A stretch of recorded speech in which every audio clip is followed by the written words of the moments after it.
Welcome again students. और बच्चों, इस वीडियो में डिस्कस करेंगे वर्कशीट 31 जो कि क्लास 9th के लिए है। साइंस की ये वर्कशीट है और ये वर्कशीट 14 सितंबर 2020 के लिए शेड्यूल की गई है।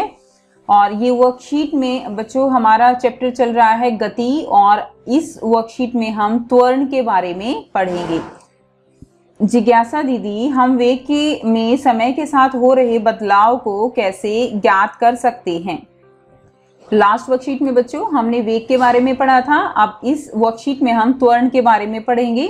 ज्ञान हमने जाना कि एक समान गति से चलने वाली वस्तु के वेग में समय के साथ कोई बदलाव नहीं होता। ठीक है, एक समान अगर गति से कोई वस्तु चल रही है, कोई भी जो वाहन है वो चल रहा है, तो उसकी जो गति है उसके वेग में कोई बदलाव नहीं होगा। लेकिन असमान गति में, जैसे सड़क पर ट्रैफिक में चलती हुई कार का वेग समय के साथ बदलता रहता है। ठीक है, ट्रैफिक में अगर कोई गाड़ी चल रही है तो उसकी जो गति है वो समान नहीं होगी, जिसके कारण उसका वेग जो है वो समय के साथ बदलता रहेगा। अब वेग में समय के साथ हो रहे इस बदलाव को हम एक अन्य भौतिक राशि से व्यक्त करते हैं, और वो भौतिक राशि क्या है? उसको हम बच्चों त्वरण कहते हैं। क्या कहेंगे? त्वरण कहेंगे। और त्वरण को a द्वारा व्यक्त किया जाता है। ठीक है, त्वरण को हम किस सूत्र से दिखाएंगे? a द्वारा जो है उसको हम दिखाएंगे। किसी वस्तु के प्रति इकाई समय में वेग में परिवर्तन की माप को त्वरण कहते हैं।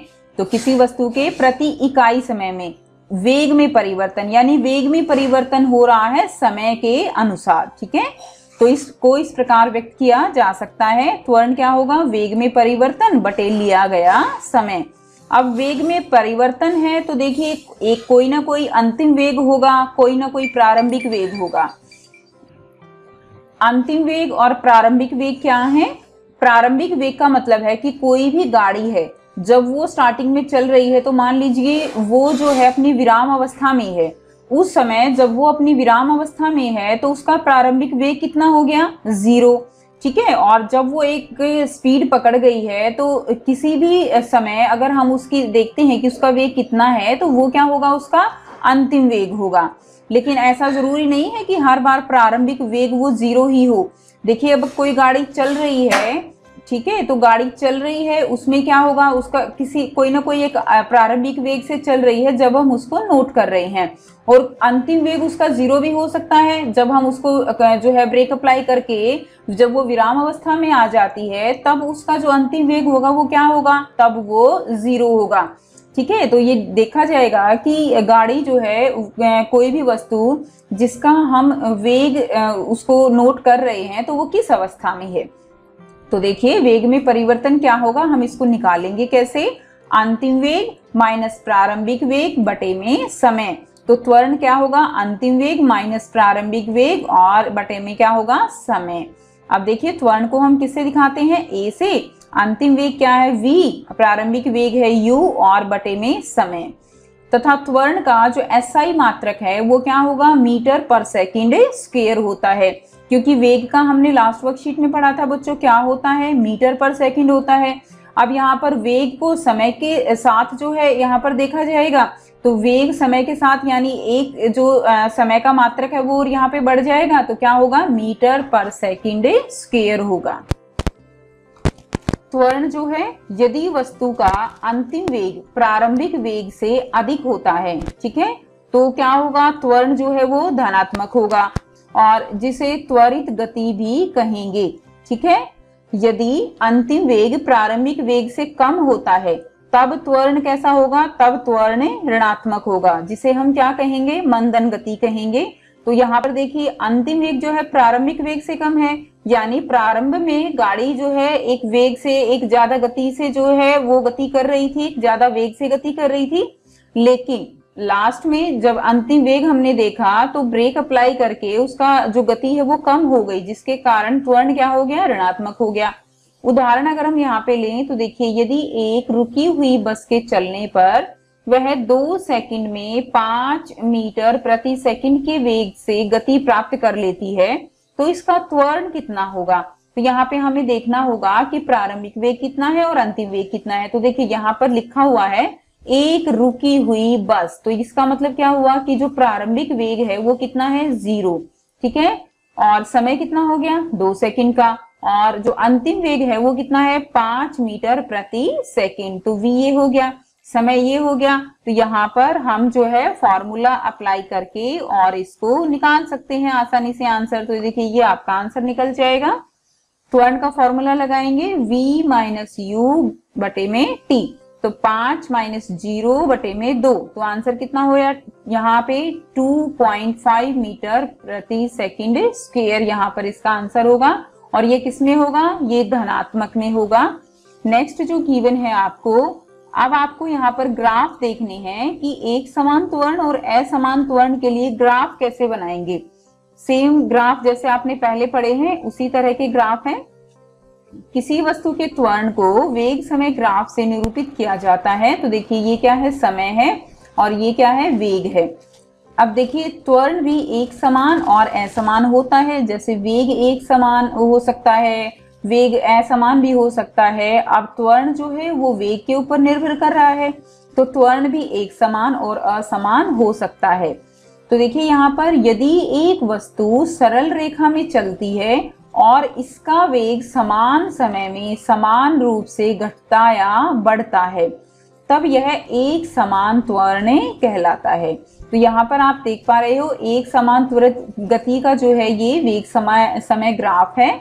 तो यहाँ पर आप देखिए कि अगर वेग समान समय में समान रूप से बढ़ता है, तो देखिए जैसे एक जो है यहाँ पर अगर हम बात करें यहाँ पर कि 1 सेकंड है और यहाँ पर 10 मीटर प्रति सेकंड है, तो देखिए यहाँ पर 1 सेकंड में जो है 10 मीटर प्रति सेकंड, उसके बाद अगर हम देखें तो 2 सेकंड में ये क्या होगा 20 मीटर प्रति सेकंड, उसके बाद देखिए 3 सेकंड में 30 मीटर, यानी समान रूप से वेग समान समय में बढ़ रहा है।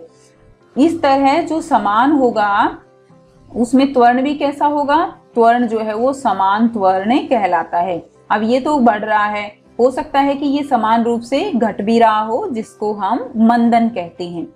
जैसे एक गिरता हुआ पत्थर जिसका वेग जो है वो लगातार बढ़ता जाता है। अब देखिए यदि एक वस्तु का वेग असमान रूप से घटता या बढ़ता है तब वह असमान त्वरण कहलाएगा।